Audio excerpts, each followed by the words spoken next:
যাকে আমরা মা রূপে পূজা করে থাকি উত্তর ২৪ পরগনার এক কোণেই তাকেই পুজো করা হয় কন্যা রূপে ব্রহ্মময়ী নামে।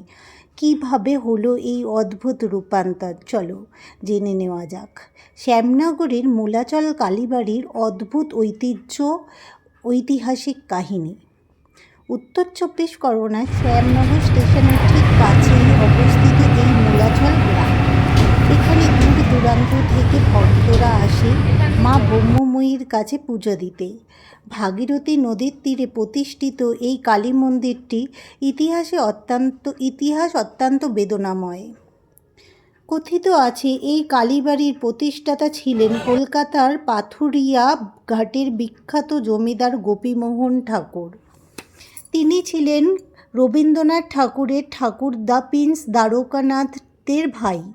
তার স্নেহের কন্যা ব্রহ্মময়ীর বিয়ে ঠিক হয়েছিল মাত্র ৮ বছর বয়সে।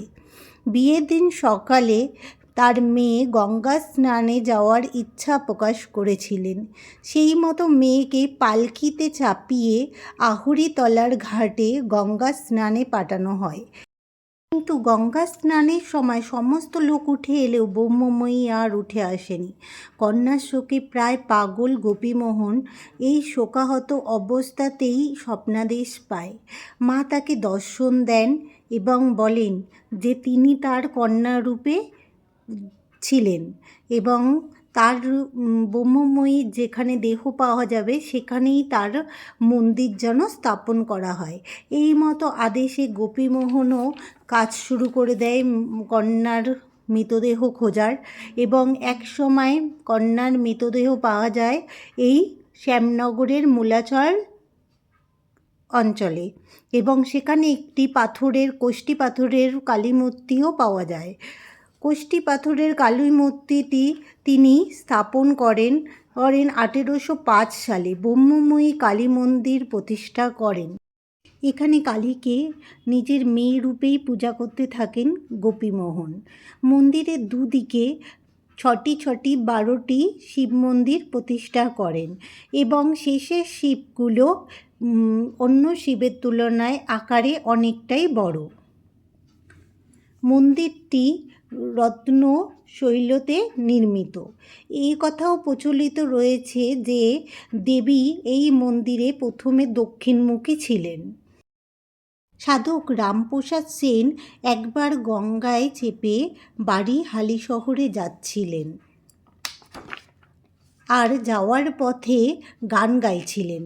সাধকের গান শোনার জন্য নাকি মায়ের মুখ পশ্চিমমুখী হয়ে যায়। সাধক বামাখ্যাপাও এই মন্দিরে এসেছিলেন এবং ব্রহ্মময়ী মায়ের পূজা নিজে হাতে করেছিলেন। শোনা যায় রানী রাসমণি নাকি বাল্যকালে এই মন্দিরে বহুবার এসেছেন আর দক্ষিণেশ্বরের মন্দিরটি নাকি এই মন্দিরের আদলে প্রতিষ্ঠিত। প্রতি বছর পৌষ মাসে মন্দিরের সামনে বিশাল মেলা হয়।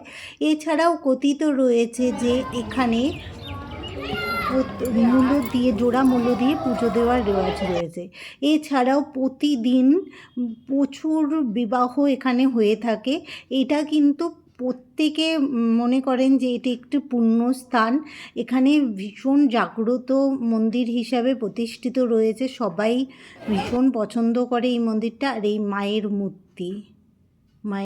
কথিত রয়েছে মার কাছে যদি স্বচ্ছ মন থেকে কিছু চাও তাহলে মা কিন্তু কোনোভাবেই ফিরিয়ে দেয় না। এখানে অনেকেই আসে নিজেদের প্রথম জীবন শুরু করার আগে। এই দেখো একটা বোনকে দেখাবো কি সুন্দরভাবে সেজে এসছে, ওর নতুন জীবন শুরু করবে। তো অনেকেই বিয়ের জন্য এখানে আসে। তো তোমাদেরও যদি এরকম মন্দিরে বিবাহ করার ইচ্ছা থাকে তোমরা এই মন্দিরে আসতে পারো। এটাকে কিন্তু খুব পবিত্র বলে মনে করা হয়। গঙ্গার ধারে অবস্থিত এই মন্দিরটি ভীষণ পবিত্র এবং ভীষণ জাগ্রত একটি মন্দির। এখানে কিন্তু প্রত্যেক দিন এরকম লক্ষ লক্ষ মানুষ আসে এই মন্দিরটি এই মাকে দর্শন করার জন্য এবং নিজেদের মনস্কামনা চাওয়ার জন্য। তো ভিডিওটা যদি তোমাদের ভালো লেগে থাকে তো অবশ্যই লাইক ও সাবস্ক্রাইব করে দিও আর পাশে থাকা বেল আইকনটা ক্লিক করে দিও যাতে নতুন নতুন ভিডিওগুলো সবার আগে তোমরা দেখতে পারো। তো একদিন বিকেল বলো বা সকাল বলো যে কোনো সময় তোমরা চলে আসতে পারো এই মন্দিরে। মন্দিরের টাইমিং বলে দিই, সকাল 7টার সময় এই মন্দিরটি খুলে যায়, দুপুর 12টা পর্যন্ত খোলা থাকে, আর বিকেলবেলা 4টে থেকে 8:30 পর্যন্ত।